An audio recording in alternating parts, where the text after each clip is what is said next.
Hello, all of my lovely subscribers, all 3,500 of you. I cannot believe that in 1 month, you guys. You guys are literally the best. Thank you so much for all of your support. Happy February. If you're new to the channel, this is not a typical read for me. This is a special read that I'm going to be doing because it is February and I am the ASouthernStrega. And by Southern, I mean I live in Atlanta, Georgia, which is the epicenter of the Civil War as well as the Civil Rights Movement. And here in America, on February 1st, starts Black History Month. So with that being said, I am going to pay homage and honor and respect to Black history today. And I'm going to be pulling some cards from a root worker deck that I am going to put a link in the description box that I suggest that you pick up if you are into tarot and connect to this type of energy. It's the Hoodoo Tarot, if you can see it right here. It comes with its amazing guidebook, guys, and I never read from guidebooks. I'm an intuitive reader. I just interpret from pictures, but this is the only deck that I am going to read from the guidebook because they have done an amazing job making this almost like a historical read. A lot of the people on these cards are actual people who lived and have a story and are known. I mean, you can Wikipedia some of these people. Like, it's going to be a history lesson as well as a tarot reading today. I am not a root worker. I do not claim to be. I am a channeler. I channel energy, and you can feel the energy around this type of mysticism very hard down here in Atlanta. There was a lot of pain. There was a lot of suffering. There was also a lot of, you know, coming together as a community and rising from ashes, and just a lot of powerful energy down here in the South, okay? If you're not familiar with Hoodoo, it's basically what happened as a byproduct of the transatlantic slave ordeal. When Africans were removed from their home, forcibly removed and sold into slavery, they started coming into contact with Europeans and indigenous people in the new colonies in North America. Hoodoo is what happens when all of those different religions kind of sort of mix together. You have probably practiced hoodoo and you don't even know it. If y'all were eating collard greens and cornbread and pork on New Year's Day, then you were engaging in hoodoo.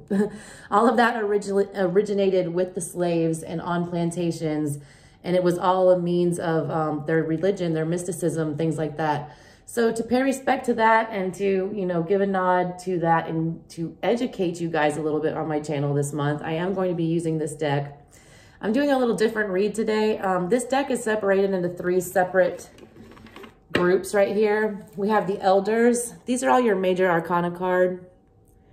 This is Judgment right here. It's called Dem Bones. Like, there's different names for everything, guys, and there's it's just a beautiful deck, and I can't wait to share it with you. Anyways, I'm going to pull you some advice from the ancestors. This is like the highest wisdom that you're needing to pay attention to, these major arcana. That's going to be what's most important going on in your reading. The court cards in this deck, you know, the kings, the queens, the knights, the pages, that's called the family in this deck. So I'm going to pull from the family as well and see what kind of advice we can get from them. And then the rest of the cards, the minor arcana, excluding the court cards, are all considered the community. So basically, the hierarchy is you should care the most what the elders think, and then your family, and then what everyone else thinks. So they're all important messages. They're all things that need to be heard, but there is a hierarchy to them. So I'm going to pull from all 3 sets of these cards, and I am going to give you the history behind everything, okay? So that is that. If you guys have any questions about any of this or would like to discuss this, I will throw up a post on my community page where we can discuss hoodoo and practices and things like that if you are into talking about stuff like that. If not, here comes your read for you guys. Thank you so much for watching. If you've not subscribed yet, please go ahead and do so.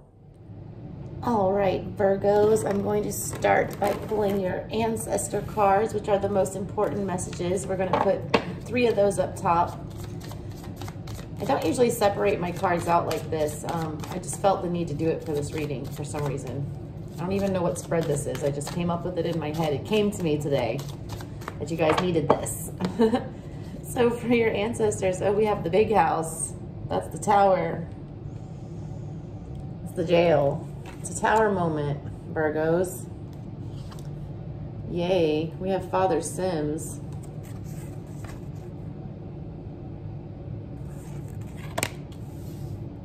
We also have the big queen, the Empress, showing out. I love the art on this card. Look how beautiful she is.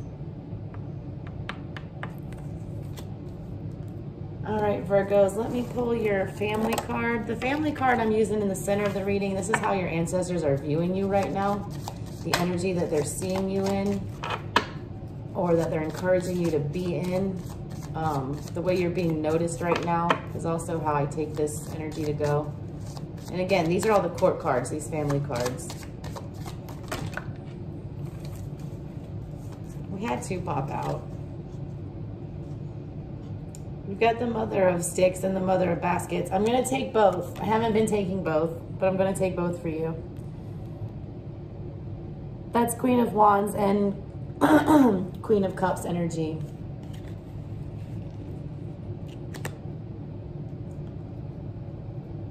That's beautiful in the middle. What's this Tower moment about? That's not cool. All right, let's pull your community cards now to get some support for the reading. I'm going to pull 3 of those.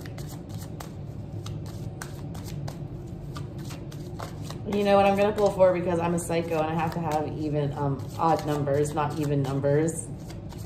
Is anyone like that? If you're like that, drop that in the comment box for me. If you can't stand something to be even or something to be odd, if you have to have it one way or another, please let me know because my aunt is the exact opposite of me. 3 of Knives. There's the art on there.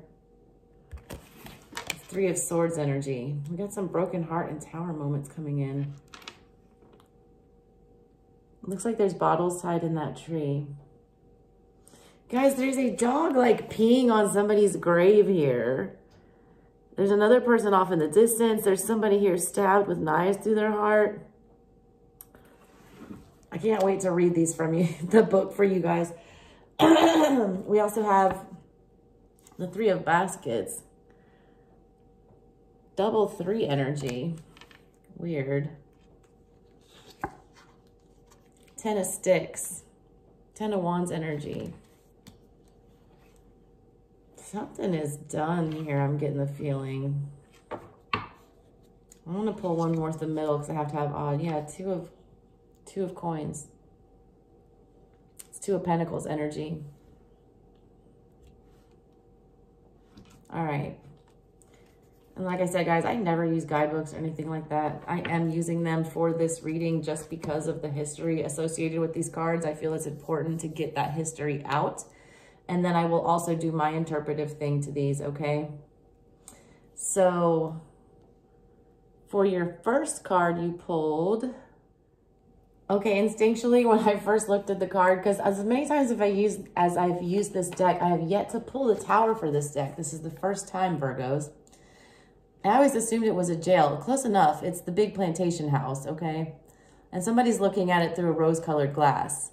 Like, they're looking at it through these rose-colored glasses. Like, it's not so bad. It's not so bad. But, like, what they're failing to see is, like, how everything's on fire and burning and people are falling out of it, and it's terrible. It's much like the traditional Tower moment in Rider-Waite and all the other regular tarot decks. But it's more of an image. There's more of a meaning behind putting rose-colored glasses on or trying to see something, trying to make something look better than it is and refusing to see it for what it really is and, you know, let it burn to the ground. It's a, you know, it's expected disruption. There's also an energy that you can't fight this. You have to see it for what it is. You need to take off the rose-colored glasses, see it for what it is, even if it's horrible.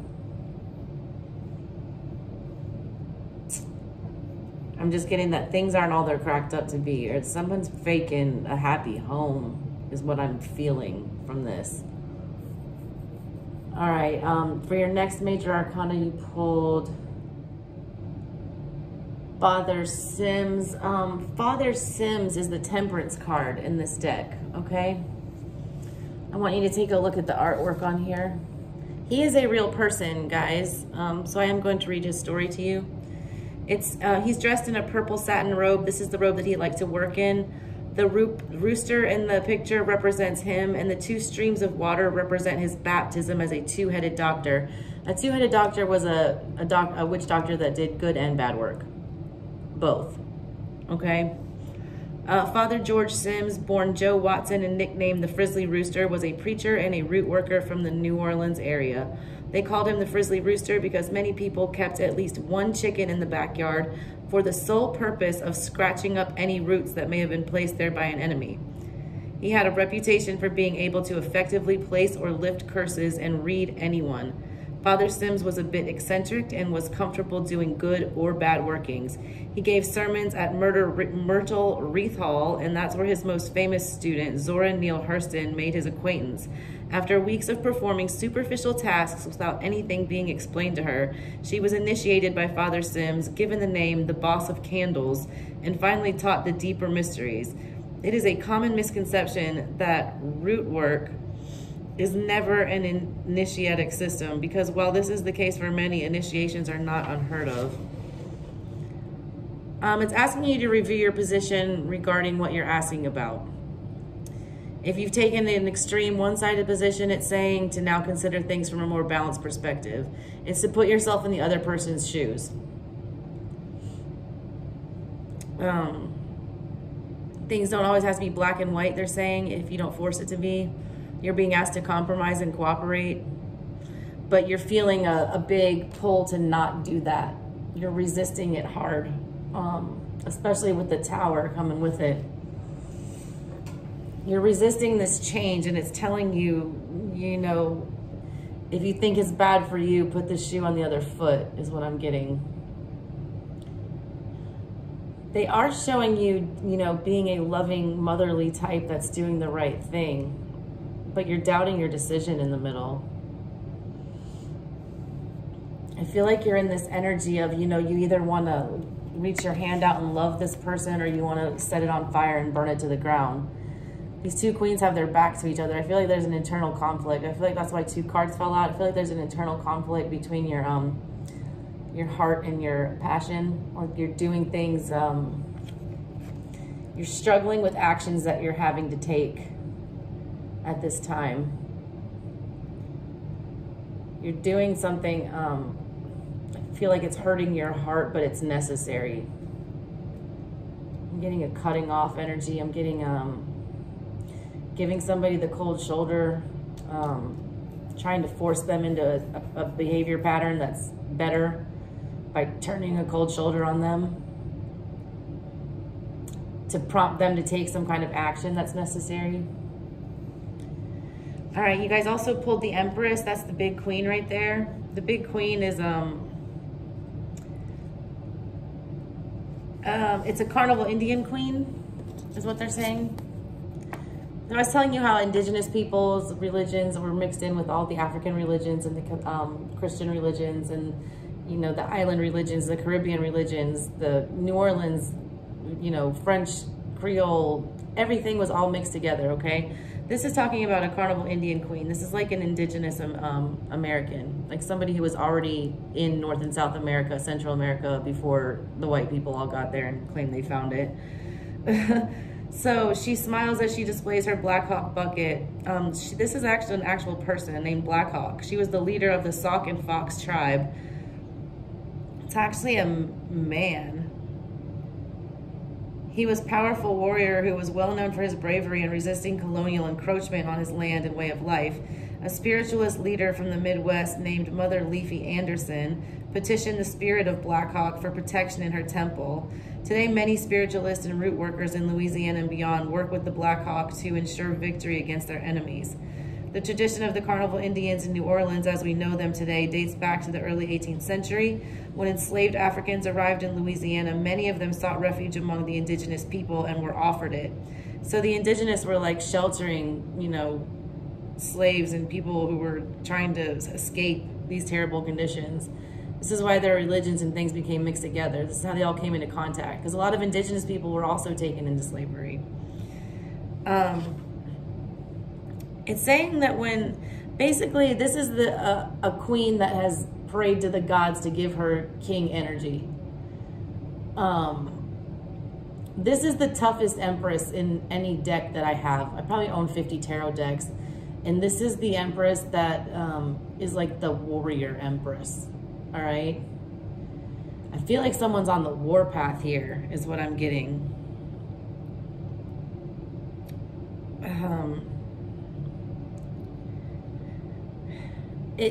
The book exactly says, and I usually don't go by the book, but this seemed important. When she appears in your reading, you're being asked to consider your roots in regards to Mother Wit. What would your ancestors say about whatever you're about to do in your life? What advice would they give you? How would they handle the situation? Like, pretend like you're talking to your Nana about whatever this is that you're going through. And what would she say to you about this whole thing? Because I feel like you're doubting your decision. I feel like you think you're coming too harsh about something, or you're being too harsh about something. You're not wanting to pull the plug on something or make a move regarding this situation, because it's going against it's breaking your heart, I feel like, to take action, but you're having to take action.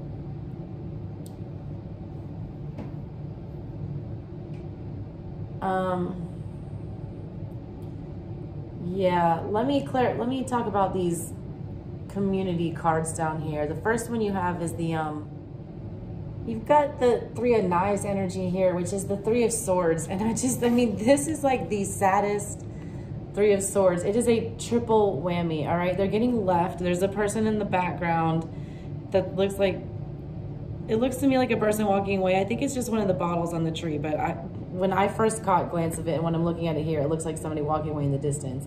Bottle trees, guys, were used to catch bad spirits. They still are. If you've ever seen bottles, like wine bottles or anything tipped up in trees, especially blue ones, it's meant to ward off evil spirits, okay? It is. And this guy was sitting under a tree that was supposed to protect him. The bottles are all busted up. He's had his heart stabbed. He's wounded. He's laying there, you know, all sad against the tree. You see him with all those things. There's literally a dog pissing on the grave of his loved one that has just left, you know, it's just departed. Like, it's a triple whammy, awful, you know, situation to be in. But it is a crepe myrtle tree. Those are very popular in the South. If you're not from the South, they're everywhere. They're considered sacred. They're meant to represent rejuvenation and renewal. This is about resurrecting and phoenix rising from the ash. Very Atlanta mood. It's saying, like, this is as bad as it gets. Like, this is hitting rock bottom emotionally and mentally. It does not get worse than being stabbed underneath a tree that's supposed to be protecting you while somebody pisses on your loved one's grave. Like, I don't mean to laugh about it, because I do see you guys are going through a lot of pain here. I just get that it's been such a burden. You've let your heart make this decision for so long, and now you're just doing what needs to be done. And I feel like it's causing some inner turmoil. All right, let me talk about this Three of Baskets. This Three of Baskets energy, this is Three of Pentacles energy. It's kind of hard to see the art on here, but these are Gullah Geechee women. If you've ever been to the Low Country, South Carolina, Georgia area, you know, around that area, the Gullah Geechee, it's a whole culture. They still exist down there, guys. They have their own language, everything. I mean, their traditions, everything. The reason I'm doing these readings is so you guys understand that these people still exist and that their history deserves to be preserved. I do encourage you to do some research on your own about them as well. But the way that this goes for me, it can read one of two ways. It's either collaborating in a positive or a negative way. It is about collaborating. These, you know, these women could be sitting here weaving these baskets together with this sweetgrass and, you know, building something together and creating and making art and doing beautiful things. Or, you know, sweetgrass is used to clear out your throat chakra. They could also be talking ish right here, talking about somebody, talking about somebody, how they spilling the tea is what I'm getting. All right, I'm getting you had to spill the tea about somebody, Virgo, and they didn't like it. I don't know if it was a love situation, family situation, or I feel like it's a family dynamic. There was a family member that you had to straight up turn your love light off is what I got, and kick their ass into gear about something. Because yeah, you were done like carrying their burdens for them. I feel like this person was a burden to you or was creating a burden in your life. And you waited a long time to address it because you knew it was gonna, you know, bring this tower moment in. I wish I could pull clarifiers, guys, but I just don't have time because I gotta get all these out. And I'm trying to let just the ancestors speak for themselves. I didn't want to mix any other energies in there with it. Yeah, I'm just getting this very overburdened energy. Like not wanting to have this conversation for a long time. I do feel like it's somewhat lightening up for you. But you're still wrestling with your decision. You're wondering if you did the right thing. You're wondering if you did the right thing here, or you're almost wanting to take it back, but it's too late now. You're wondering if you did the right thing, and I think that you did. Because you do have Ace of Cups, Ace of Baskets, not Ace of Cups, Ace of Pentacles coming up on the bottom of that deck, which is like a brand new, stable beginning. I feel like whatever you did, this tower moment needed to happen, because whatever this was needed to be rebuilt, more stable. Took you a long time to say this, Virgo, whatever it was. All right, guys, that is what I got for you. I hope you enjoyed it. I'll be using this deck to do you versus them readings and other things for the rest of this month. I am available for personal readings. All that information is in the description box below. Have a good one, Virgos. Love you guys.